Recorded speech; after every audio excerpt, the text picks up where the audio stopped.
Europe 1, Daphné Burki.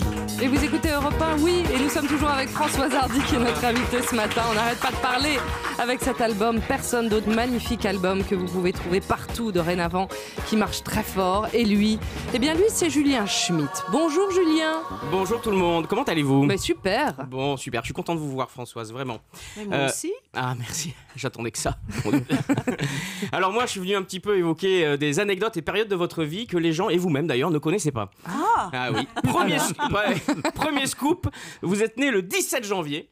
Ce qui fait que vous êtes Capricorne. Si vous aviez été chinoise, vous seriez coq. Si vous aviez été nord-coréenne, vous seriez certainement en prison pour rien. Non, je suis chèvre pour la C'est vrai, vous êtes chèvre. Mais qu'est-ce que je suis mauvais. C'est tributaire de l'année. Et cette année, c'est pas coq cette année ? Ça fait 6 mois que je bosse sur votre bio. L'année 44. Mais il raconte plein de choses, mais bon, vous verrez à la fin si c'est vrai ou pas. Tout est absolument vrai. Bon, alors. Voilà, donc je vous disais, si vous étiez nord-coréenne, vous seriez certainement en prison pour rien, et si vous étiez nudiste, nous serions tous très mal à l'aise. Ouais.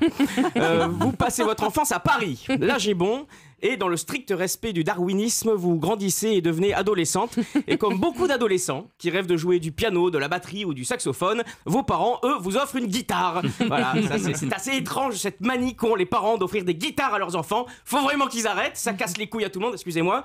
C'est vrai comme si on avait besoin de massacrer Clapton pour devenir adulte.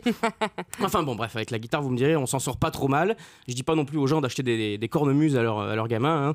Imaginez le vendredi soir au parc des Buttes-Chaumont rempli de lycéens qui joueraient Robson Song à la cornemuse. Non, on s'en tire pas mal. Enfin bref, tout ça pour dire que c'est au lycée que vous formez votre premier groupe de rock composé d'un copain batteur, une copine guitariste et puis un copain qui savait rien jouer donc il a fait bassiste.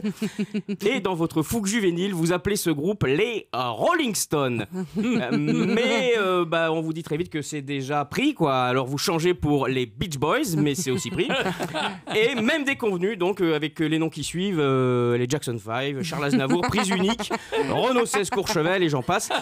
Finalement, vous vous lancez en solo, et c'est pas mal ça. Vous vous lancez en solo et après un éclair de génie créatif, vous prenez comme nom de scène Françoise Hardy. Et là se dessinent les prémices d'une future carrière. Mais ce que beaucoup de gens ignorent, c'est qu'à cette époque, vous n'étiez pas du tout dans le registre qu'on vous connaît aujourd'hui. Très très loin de l'intime et poétique voix de vos succès. D'ailleurs, j'ai retrouvé votre véritable premier passage au Petit Conservatoire de Mireille. Écoutez, mettez le casque, Françoise, ça va vous rappeler des souvenirs. Écoutez tout le monde, c'est très étonnant. Voulez-vous dire vous-même votre nom ? Françoise Hardy. Voilà, mademoiselle Françoise Hardy. Allez.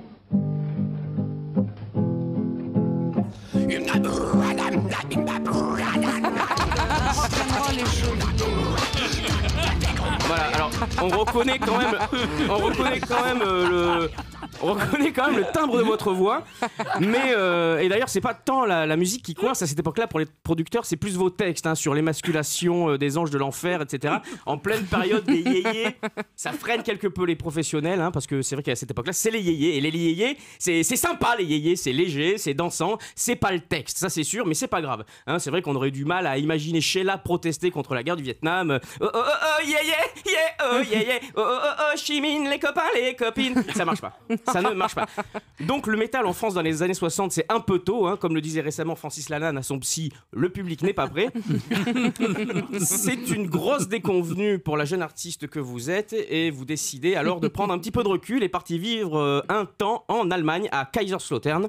Alors quand je dis un temps, je parle d'une bonne vingtaine de minutes, hein, le temps de réaliser que c'est moche et qu'il n'y a rien à y faire. Et vous vous installez finalement à Munich et vous montez là-bas un projet complètement fou. Le premier salon de la revanche animale. Ah. Un endroit où les loups peuvent enfin se faire tatouer des têtes de boeuf sur l'épaule, les dauphins des silhouettes de cagole en bas du dos et où les pitbulls organisent des combats de dealers. Donc, parenthèse salvatrice, puisque vous rentrez en France chargé d'inspiration et sortez un de vos plus beaux tubes ultra connu, intitulé La plus belle pour aller danser, chanson à propos de laquelle vous dites souvent c'est pas moi du con, c'est Sylvie Vartan. Aujourd'hui, vous sortez votre 24e album, c'est juste stratosphérique comme carrière, avec la même fraîcheur qu'au début. J'ai écouté, c'est vraiment le même talent d'écriture, c'est formidable. Un album intitulé Personne d'autre, disponible à la Fnac Montparnasse, 2e étage face au roman policier, à Saint-Lazare, au rayon variété française. Si vous êtes à Toulouse, vous pouvez vous procurer l'album dans le réseau partenaire, ainsi que chez Philippe Musique, où vous demanderez Nicolas. Voilà, le week-end s'annonce musical et ensoleillé. La petite est sur le 11, la grande est sur le 50. Je vous le fais à 1h50.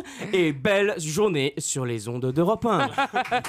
Merci Julien Schmitt, merci beaucoup. Il a dit n'importe quoi. C'est ça qui nous Mais amuse. non, tout n'est pas n'importe quoi. Je suis sidérée qu'il ait découvert des pans entiers de ma vie que J'ai bossé. je ne pensais connu que de moi. Ce serait génial qu'on découvre.